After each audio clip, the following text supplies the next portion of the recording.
নমস্কার, আপনারা দেখছেন দ্য ইন্ডিয়ান ইনফরমেটিভ চ্যানেল। শুরু করছি আজকের ভিডিও।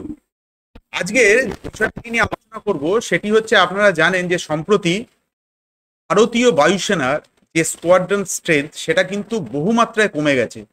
ইতিপূর্বে আপনারা জেনেছেন যে ভারতের যে মিগ-21 বাইসন সেটিকে কিন্তু খুব সম্ভবত সামনের বছর যে স্কোয়াড্রনটি রয়েছে সেটি কিন্তু ডিকমিশন করে দেওয়া হবে। এখন এই যে 25 সালে ডিকমিশন করে দেওয়ার যে চিন্তা ভাবনার কথা উঠছিল, সেটি মূলত কিসের ভিত্তিতে হচ্ছিল? সেটি হচ্ছিল যে আমাদের যে 83খানা তেজাস মার্ক 1A অলরেডি আমরা অর্ডার করে দিয়েছি, সেটি 2024 সাল থেকেই ভারতে আসার কথা ছিল, ভারতীয় বায়ুসেনার হাতে তুলে দেওয়ার কথা। তো আপনারা এই মুহূর্তে যেটি সব থেকে গুরুত্বপূর্ণ খবর হতে চলেছে যে ভারতের আকাশে কিন্তু একটা গভীর ঘনঘটা তৈরি করে ফেলেছে আমেরিকা। তার কারণ এই মুহূর্তে যে তেজস মার্ক 1 এর যে স্কোয়াড্রন অলরেডি আমাদের কাছে, এটা আগস্ট মাস, যেখানে অন্তত নাই করে 5-6খানা তেজস মার্ক 1 চলে আসার কথা ছিল, এখনো পর্যন্ত কিন্তু হিন্দুস্তান অ্যারোনটিক লিমিটেড একটিও ভারতকে বা ভারতীয় বায়ুসেনাকে তেজস মার্ক 1 কিন্তু তুলে দেয়নি। অতএব এই মুহূর্তে ভারতের যে বায়ুসেনার যে স্ট্রেংথ সেটা কিন্তু সব থেকে কম হয়ে গেছে। এবং একটা জিনিস খুব তাৎপর্যপূর্ণ, সেটা হচ্ছে আপনারা জানেন যে পাকিস্তান এবং চীন, তাকে দুটো শক্তি কিন্তু ভারতের সামনে এই মুহূর্তে দাঁড়িয়ে রয়েছে। আর সেখানে সব থেকে যেটি গুরুত্বপূর্ণ এয়ার পাওয়ার, সেটিতে কিন্তু আমরা ল্যাক অলরেডি করতে চলেছি। এবং আগামী দিনে এই যদি ট্র্যাডিশন বজায় থাকে তাহলে কিন্তু আরো সমস্যায় পড়তে হবে ভারতীয় বায়ুসেনাকে।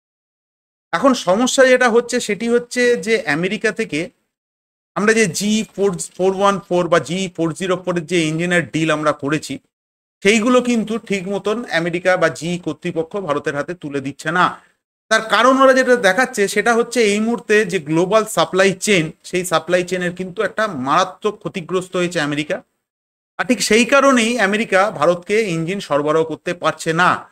তার ফলে যেটা সব থেকে গুরুত্বপূর্ণ বিষয় হয়ে উঠছে সেটি হচ্ছে কিন্তু আমরা আমাদের যে কাঙ্ক্ষিত স্কোয়াড্রন সেটা কিন্তু আমরা পৌঁছাতে পারছি না। তবে যেটি খুব গুরুত্বপূর্ণ বিষয় হতে চলেছে সেটি হচ্ছে তেজাস মার্ক 2 সম্পর্কে। দুদিন আগে ভারতীয় বায়ুসেনা, ডিআরডিও, হ্যাল এবং তেজাস মার্ক 2 তৈরির ক্ষেত্রে যারা যারা এলআরইউ যেসব সিস্টেমগুলো রয়েছে যারা তৈরি করে, তাদের মধ্যে কিন্তু একটা গোপন মিটিং হয়েছে। সেই মিটিংয়ের এখনো পর্যন্ত নির্যাস জানা যায়নি। তবে আমরা যেটা জানতে পারছি সেটি হচ্ছে যে খুব অতি সত্বর তেজাস মার্ক 2কে কিন্তু ভারতীয় বায়ুসেনা বা তেজাস মার্ক 2 খুব সহজ মানে অতি শীঘ্রই সেটি কিন্তু এটা আমাদের সামনে রোল আউট হবে। এবং যতটা তাড়াতাড়ি সম্ভব এটিকে আকাশে ওড়ানো এবং তার টেস্ট, তার ট্রায়াল রান করে ভারতীয় বায়ুসেনার হাতে, মানে সেটিকে আর কি ভারতীয় বায়ুসেনার হস্তান্তর করতে, মানে বায়ুসেনার হাতে হস্তান্তর করা, এটি নিয়ে কিন্তু একটি গুরুত্বপূর্ণ একটি মিটিং হয়েছে। সেই বৈঠকটা এখনো পর্যন্ত জানা যাচ্ছে না। তবে খুব গুরুত্বপূর্ণ বিষয়, একটা ভালো খবর হয়তো আসতে পারে আগামী 1-2 মাসের মধ্যে, যে তেজাস মার্ক 2 কিন্তু রোল আউট হলেও হয়ে যেতে পারে।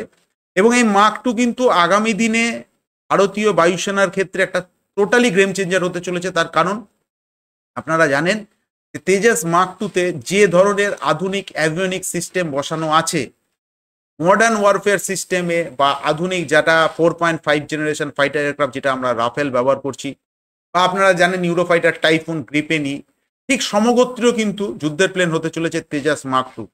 এখন এই বৈঠকটা যদি সত্যি, যে খবরটা বেরিয়ে আসছে সেটি যদি সত্যি ঠিক হয়, তাহলে হয়তো আগামী মাস 2-3 মধ্যে আমরা তেজাস মার্ক 2 রোল আউট দেখতে চলেছি। এবং এটি কিন্তু খুব ইন্টারেস্টিং বা গুরুত্বপূর্ণ বিষয় হতে চলেছে ভারতীয় বায়ুসেনার ক্ষেত্রে। তার কারণ আপনারা প্রত্যেকেই জানেন যে এই মুহূর্তে কিন্তু আমরা খুব একটা গভীর মানে কালো মেঘ আমাদের আকাশে তৈরি হয়ে রয়েছে।